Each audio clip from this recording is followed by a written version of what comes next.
Tanda bacaan. Okey, tanda bacaan digunakan untuk menentukan keberkesanan penyampaian mesej kepada pembaca. Tanda noktah juga dipanggil sebagai tanda titik. Fungsi tanda noktah yang pertama, tanda berakhirnya atau lengkapnya sesuatu ayat. Contoh, mereka tidak mahu datang. Kemudian kita noktahkan. Yang kedua, akhir singkatan bagi jawatan, pangkat dan juga sapaan. Okey, contoh, DR, lepas tu titik, maksudnya doktor. Profesor, PROF, kemudian ada titik, prof. Singkatannya kepada profesor. Yang ketiga, kependekan nama. Contoh, A. Samad Ahmad. Talib Y.K. Nombor 4, fungsi tanda noktah juga sebagai kependekan kata dalam frasa. Contohnya, DLL titik bermakna dan lain-lain lagi. SDN, contoh kamu tengok dekat satu papan tanda, ada SDN titik BHD titik. Maksudnya sendirian berhad. Kalau dekat dalam surat kamu jumpa B titik P titik, maknanya bagi pihak. BP ni maknanya bagi pihak. Cara nak tulis B titik P titik, bukannya B palam P. Yang ni salah. Bagi pihak B titik P titik. Okey, nombor 5, fungsi tanda noktah selepas setiap nombor senarai.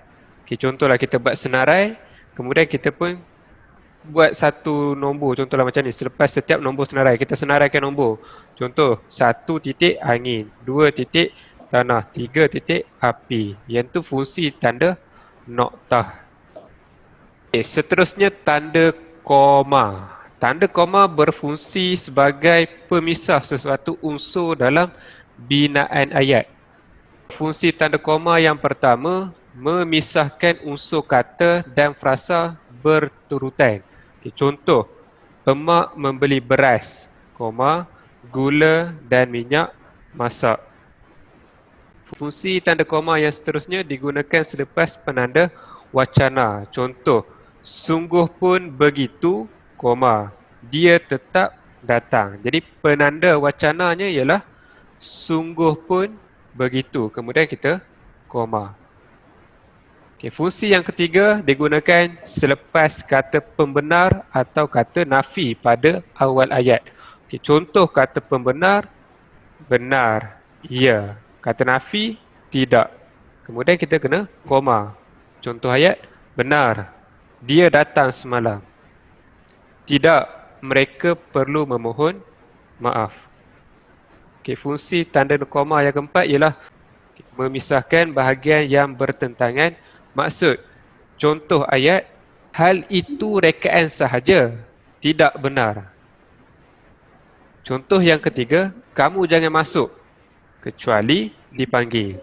Jadi ayat yang saya baca tadi menunjukkan adanya bahagian yang bertentangan maksud. Fungsi tanda koma yang kelima, memisahkan dialog dengan penerangan. Contoh ayat, buka kata huruf besar, mereka sangat rapat. Kemudian koma dahulu baru tutup kata hujar Mohendran. Hujar ni perlu ditulis dengan huruf kecil. U. Ditulis dengan huruf kecil. Mereka sangat rapat, ujar Mohendran. Contoh yang kedua. Cikgu Suhaidi berkata, koma, membuka kata, saya sampai lewat sedikit, titik, kemudian baru tutup kata. Ini cakap ajuk. Cakap ajuk, tanda baca mesti betul. Nombor 6, memisahkan keterangan dengan ayat induk dalam ayat songsang. Contoh ayat, suka atau tidak, kami perlu menyelesaikan kerja ini. Contoh yang kedua, sementara menunggu ibunya sampai, Anita membaca novel.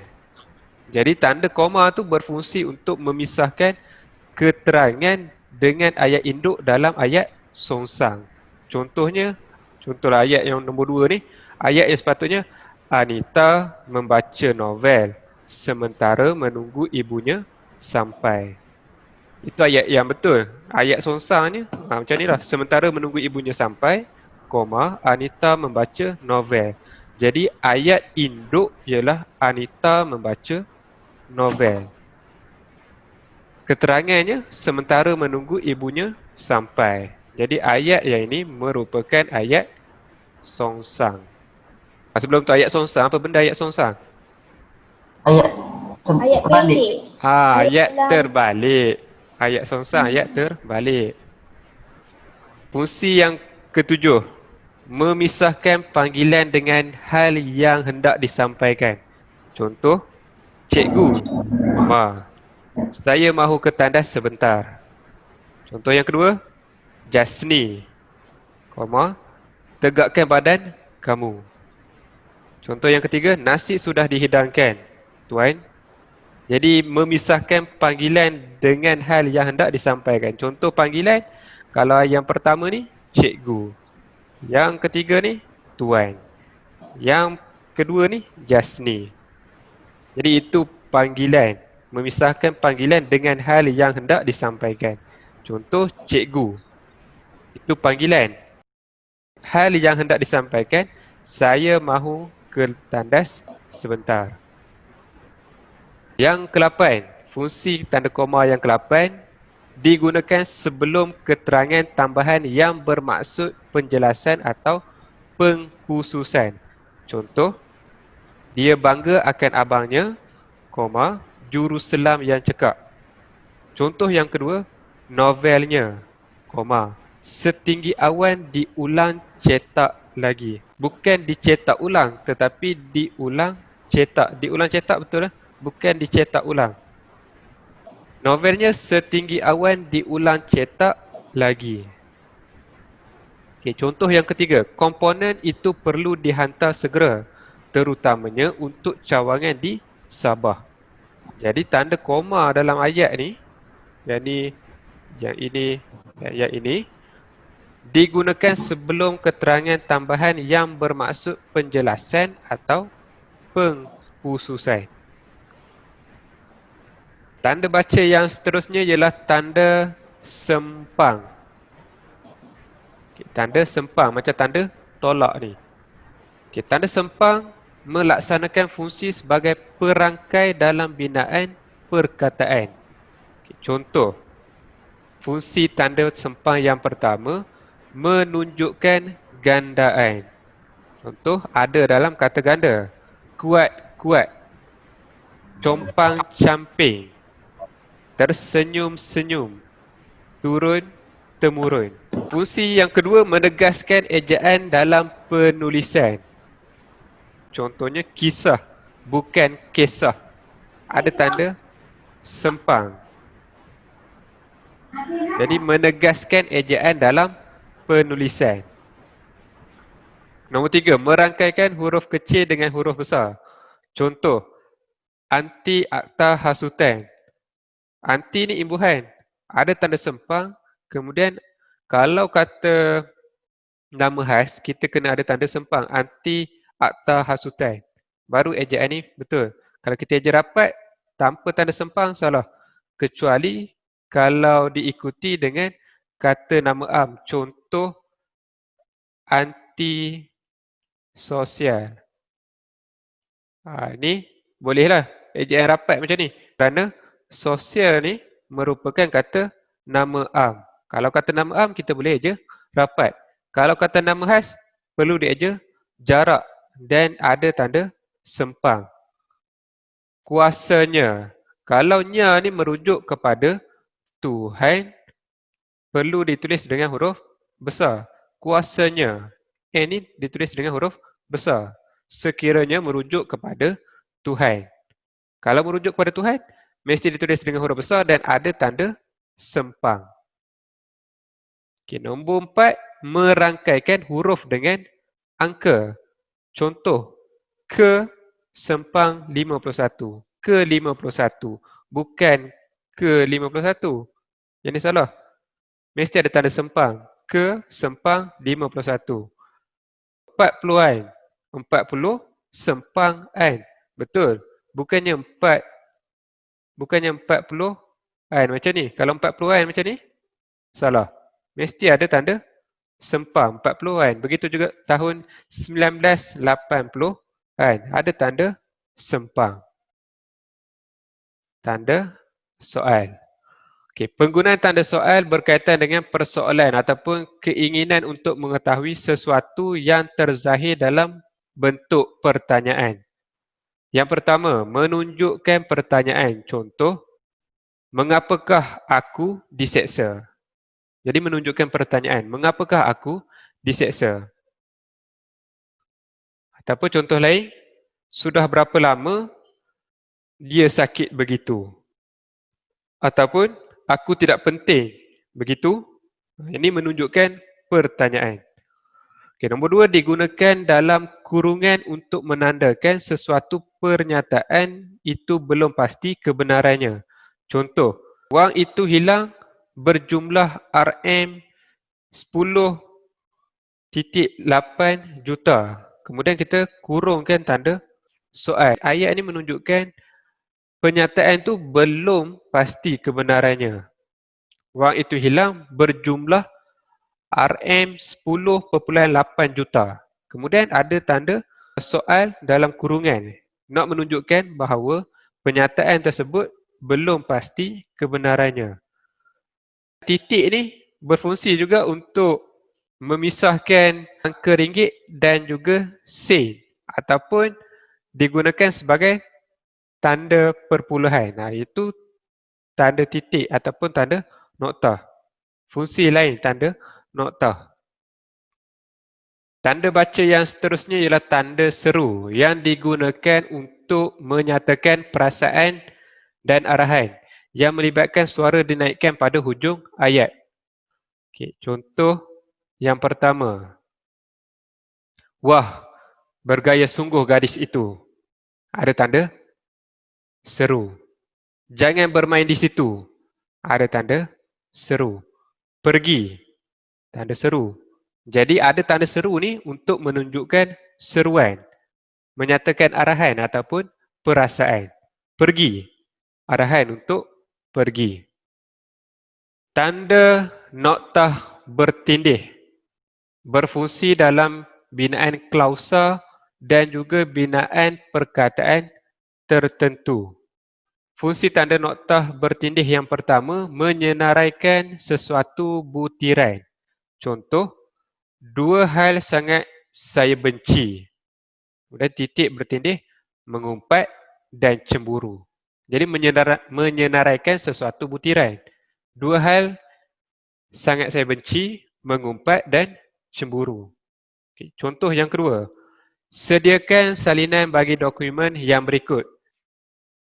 Tanda noktah bertindih, kemudian kad pengenalan, muka butiran akaun dan juga surat arahan. Memisahkan sesuatu maklumat.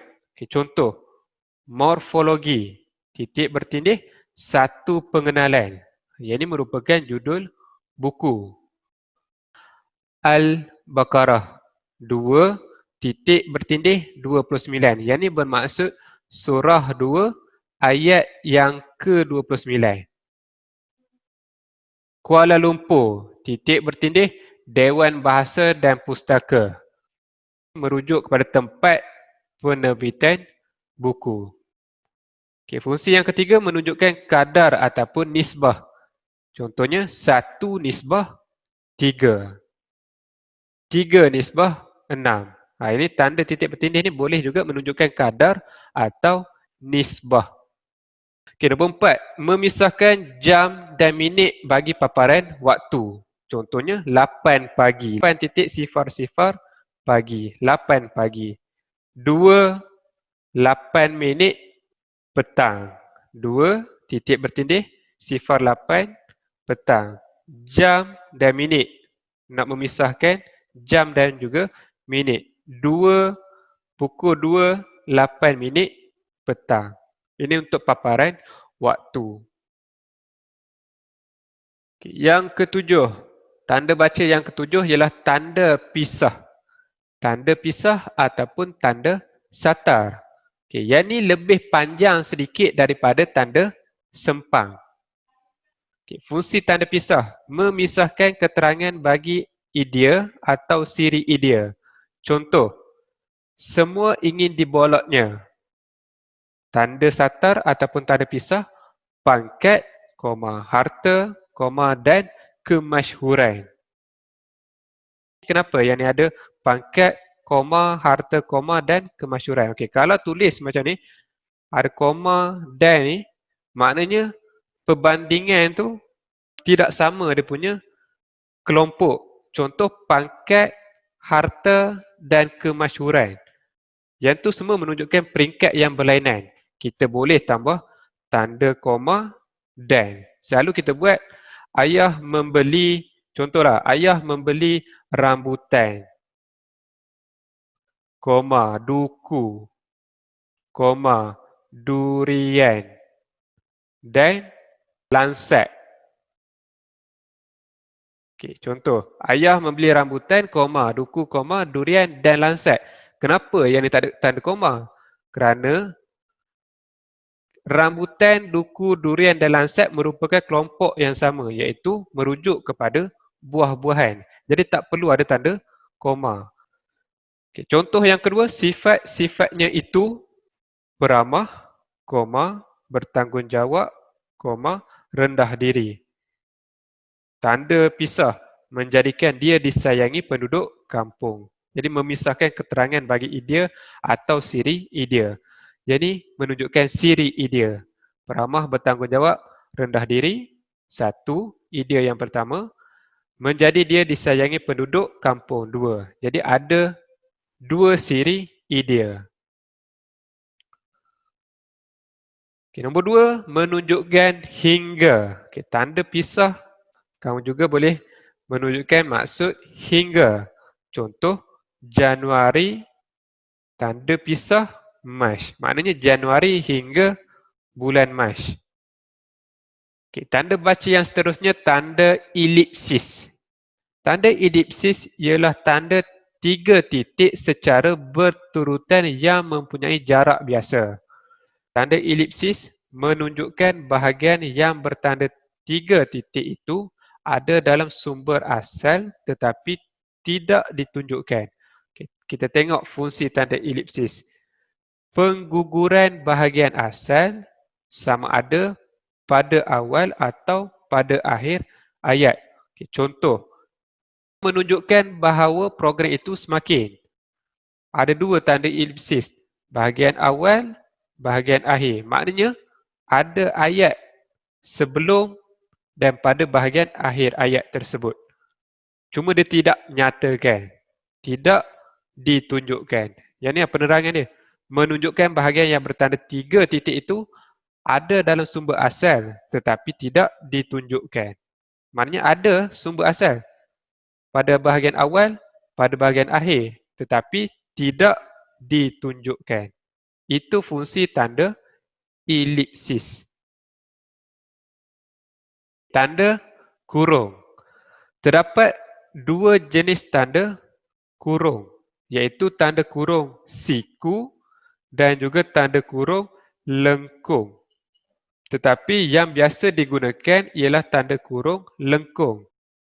Fungsi tanda kurung yang pertama, mengapit keterangan tentang sesuatu yang disebut sebelumnya. Contoh, kes terdahulu. Kejadian langgar, lari di jalan berlintang masih dalam siasatan. Contoh kedua, bangunan di sebelah kiri berdekatan dengan bukit, ranak seluruhnya. Jadi, yang ini dalam kurungan ni merupakan keterangan tentang sesuatu yang disebut sebelumnya. Kes terdahulu merujuk kepada kejadian langgar lari di jalan bintang. Okay, bangunan di sebelah kiri, bangunan apa? Bangunan yang berdekatan dengan bukit. Yang tu, frasa yang dekat dalam kurungan tu merupakan keterangan tentang sesuatu yang disebut sebelumnya. Yang inilah menerangkan sesuatu sebelumnya. Yang ini pun sama, menerangkan sesuatu yang sebelumnya. Okay. Yang kedua, mengapit akronim atau singkatan. Contoh, University Sains Malaysia. Kita kurungkan USM. USM ni singkatan kepada University Sains Malaysia. Projek itu diselenggara oleh Projek Lebuh Raya Utara Selatan, PLAS. PLAS ni merupakan akronim. P, projek. L, Lebuh Raya. U, Utara. S, Selatan. PLAS. Fungsi yang ketiga, mengapit penjelasan sumber. Contoh, novel Seteguh Karang, kurungan Tuan Faridah Syed Abdullah, 1991. Dijadikan teks Komsas. Jadi, mengapit penjelasan sumber bahan daripada tulisan Tuan Faridah Syed Abdullah, 1991. Okay, tanda petik ada dua. Satu tanda petik kembar yang ada dua ni, ataupun satu lagi tanda petik tunggal. Yang biasa digunakan ialah tanda petik kembar. Selalunya tanda petik tunggal berada dalam frasa ataupun klausa yang sudah dimasukkan tanda petik kembar. Okay, kejap lagi saya bagi contoh. Okay, kita tengok dulu fungsi tanda petik. Yang pertama, mengapit cakap ajuk. Contoh, buka kata B besar. Bila kamu mahu datang? Tanda soal tutup kata. Tanya Jawahir. Titik. Nombor dua, mungkin seminggu lagi. Jawab Roslaili. Contoh ketiga, jangan lupa telefon saya dahulu. Jadi ini mengapit cakap ajuk. Okay, nombor dua, mengapit petikan langsung daripada sesuatu sumber. Contoh, tanda petik. Dalam pada itu, kita tidak pula melupakan bahawa di Sabah ada bahasa Kedayan yang sebenarnya dialek dari bahasa Melayu. Jadi mengapit petikan langsung daripada sesuatu sumber. Okay, nombor tiga, mengapit judul esei, puisi, lagu atau bab buku. Contoh, lagu negaraku sedang dikumandangkan. Mengapit judul lagu negaraku. Okay, bacalah bab penjodoh bilangan untuk kata nama bernyawa dengan telitinya sekali lagi. Yang ini mengapit bab buku. Yang seterusnya, puisinya yang berjudul Kita Masih Berbahagia, disiarkan 2 hari lalu. Jadi, Kita Masih Berbahagia merupakan tajuk puisi. Ada tanda petik kembar. Untuk tanda petik tunggal digunakan dalam ungkapan atau ayat yang sudah diapit dengan tanda petik. Contoh, sejak bila pula Mak Timah jadi wartawan tidak bergaji? Sindir Esah. Okey, kita tengok. Ada tanda petik tunggal. Tanda petik tunggalnya wartawan. Pada bahagian wartawan tidak bergaji. Tanda petik tunggal digunakan dalam ungkapan atau ayat yang sudah diapit dengan tanda petik yang berkembar. Yang ni lah. Okay, tanda petik berkembar dalam ayat itu ada tanda petik tunggal. Contoh, wartawan tidak bergaji. Huruf besar. Contoh, kamu nak bina ayat. Okay, nama saya Ali. Contoh. Huruf besar digunakan pada huruf pertama pada setiap ayat. Okay, ini ayat. Nama saya Ali. N ditulis dengan huruf besar. Pada permulaan ayat. Nama saya Ali. Ataupun digunakan sebagai huruf pertama petikan langsung. Contoh. Okay, nama saya Ali. Kata murid baharu itu kepada rakan sekelasnya. Jadi, huruf besar itu digunakan sebagai huruf pertama dalam petikan langsung. Jadilah. Ataupun digunakan untuk ungkapan dengan kitab suci dengan nama Allah dan kata ganti nama Allah. Contoh, yang Maha Pengasih. Kita tulis dengan huruf besar. Yang Maha Pengasih. Ampuni dosa hamba-Mu ini. Perlu ditulis dengan huruf besar. Mu ditulis dengan huruf besar. Kata ganti nama yang merujuk kepada Tuhan. Digunakan sebagai huruf pertama gelaran dan juga jawatan. Contoh, yang berusaha. Ditulis dengan huruf besar. Yang Y besar, B besar. Yang berusaha. Digunakan sebagai huruf pertama bagi kata nama khas manusia, tempat dan juga bangsa. Contoh, kalau manusia, Ali. Ditulis dengan huruf besar. Kalau tempat, contohnya Johor. J huruf besar. Kalau merujuk kepada bangsa, contoh kaum Cina. Cina tu perlu ditulis dengan C tu perlu ditulis dengan huruf besar. Digunakan sebagai huruf pertama bagi kata nama rasmi organisasi. Contoh DBP. Dewan Bahasa dan Pustaka. DBP maknanya Dewan Bahasa dan Pustaka. Ditulis dengan huruf besar. D besar, B besar, P besar. Dewan Bahasa dan Pustaka.